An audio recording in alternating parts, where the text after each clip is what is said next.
Hello everybody and welcome back to World of Warships Legends. My name is Spartan Elite 43 and tonight we are back with Let 'em Peek. And we are back in Tier 6 rank battles. So, without further ado, let's get this party started. Now, you may have noticed by the title that this match is not about me. And that's mainly because as a battleship captain, and as, you know, somebody who tends to put themselves into bad positions quite often, I am going to get focused down hard in this match. So this is not about me. But, speaking of not about me, a couple of you guys brought up in the comments section in the last video, the Dream Team Part 1, that T-Bull was actually in that video. I hadn't even noticed. Now, T-Bull had said, and this is a funny thing, T-Bull had told me after we faced each other, or we were against each other in the last match that I needed to get to out of ranked battles, that we had actually fought together previously that night, and I hadn't realized it because I looked through all my videos because I record every match that I'm in, and I choose the ones that I want to put up. And sure enough, the one that I decided to put up last night was the one that had him in it, and I had no idea. I was looking specifically for the video that had him in it. I couldn't find it. So that was pretty funny. But anyway, we are in the Colorado. We're going kind of towards C. Again, this is one of those things I prefer to do, is to try to take the far side first with less help. Unfortunately, in this one, our team is going to kind of go with us here, and that's not preferable because generally speaking, you want to send most of your team to the side that has more than one cap. So the fact that we're all kind of heading this direction is not a good thing at all. And you'll see I kind of break off and start trying to really support that left side by taking the shots that I can. Initially going for the fire starter, but he's just on the edge of my range, so there's no way I can actually hit him. Then we've got the Nelson out there, who's always a juicy target when he's broadside on, so we try to take the shot there. We've got a whole swarm of torpedoes coming up through here, and our battleship that was ahead of us just got waylaid. So, you know, pro tip, there's a destroyer in the middle of the map on Atlantic. Who'd have thunk it? If you're a battleship captain, ranked battles or not, why are you charging straight into the center of the map this early in the match? You're going to get torqued.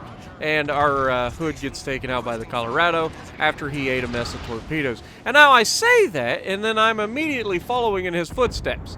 Now, luckily, I'm ready to shoot, and their Akatsuki does get detected here because, once again, Let 'em Peek, expert with that radar, manages to catch him, and we get a nasty salvo, hitting him 4 times, taking most of his health.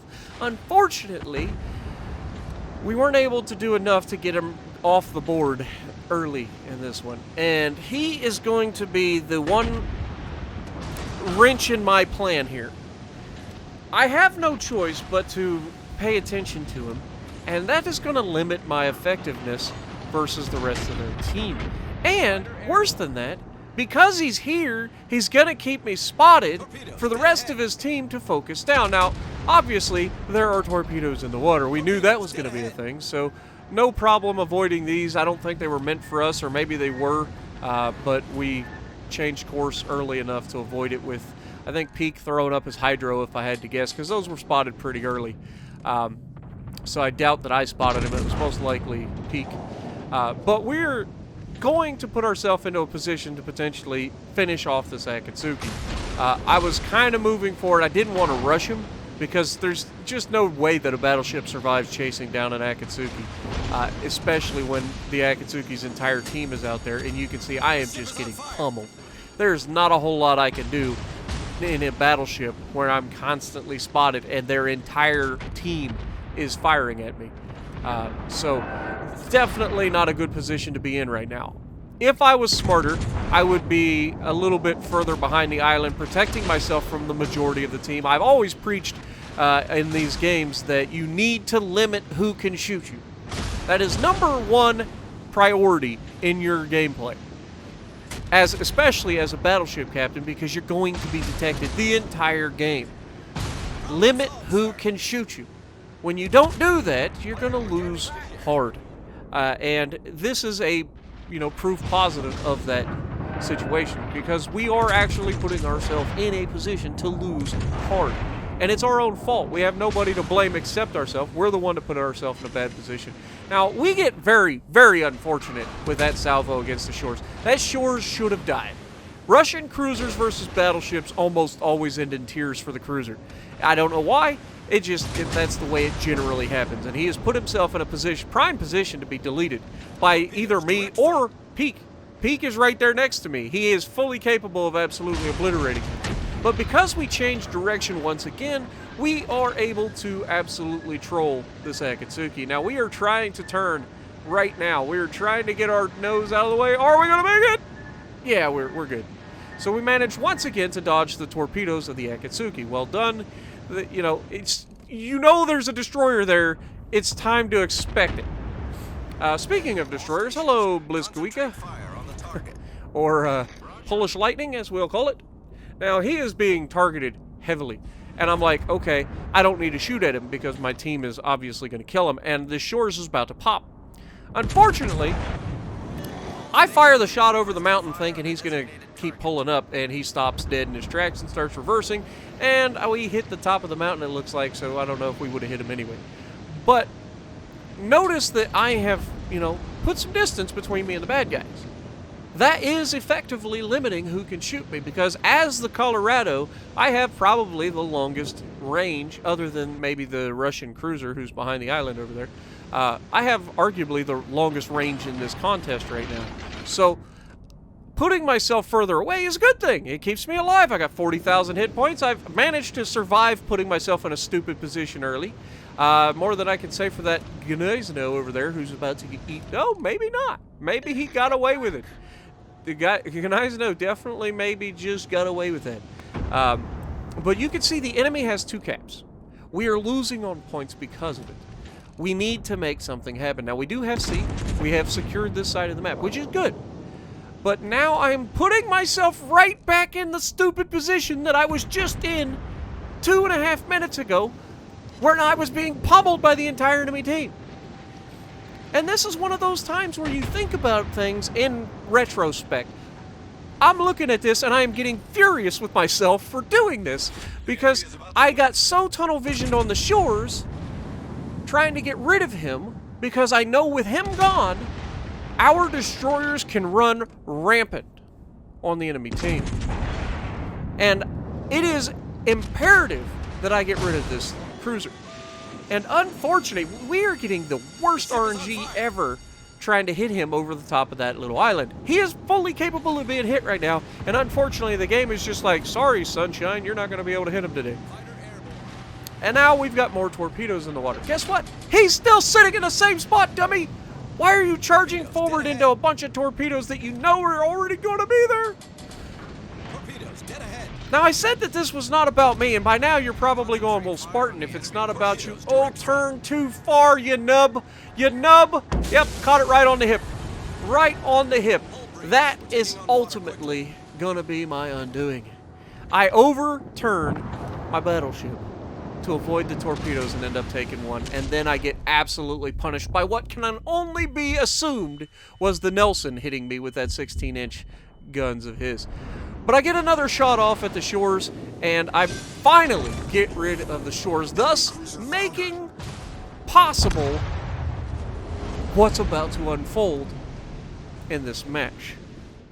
Now, I'm not taking credit for what these guys are about to do, but I will say this: had that shores survived, this would not be possible.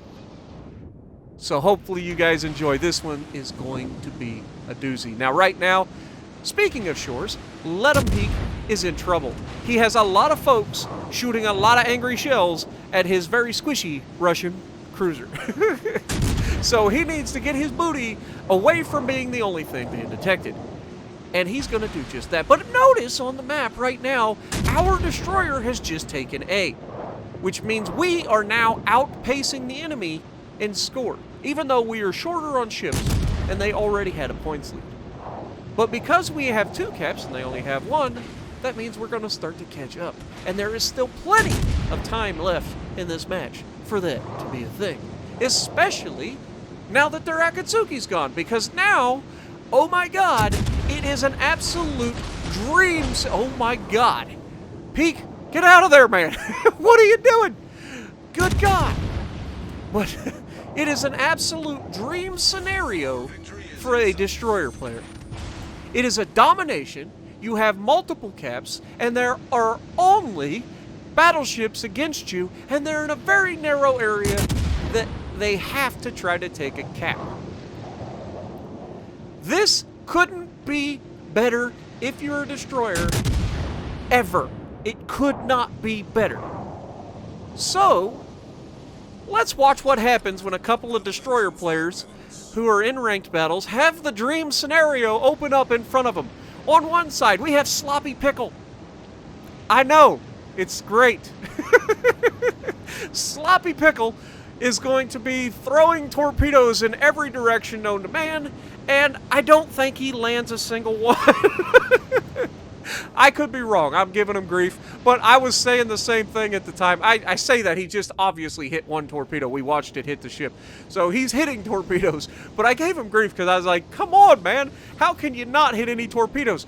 And then on the other side, you have an Akatsuki who has 44 hit points, playing close quarters battles with a freaking group of battleships and just absolutely teeing off on them, showing him just how dangerous a stealth destroyer can be with those gigantic torpedoes. But, not to be outdone, Sloppy Pickle comes slipping into the base to try to recapture this base. However, he gets himself detected, loses over half of his health in one salvo, because that's what happens when you take on a Nelson in a destroyer. It's not pretty, okay? But he gets his smoke going, and now notice there's some fire coming from long range. From downtown, you got Let 'em Peek giving up the fires for his team. And once again sets another fire. And you've got the combined might of a Russian cruiser long range who cannot be shot because he's got an island between him and the battleships, so the battleship can't even see him. It's a glorious, glorious recipe.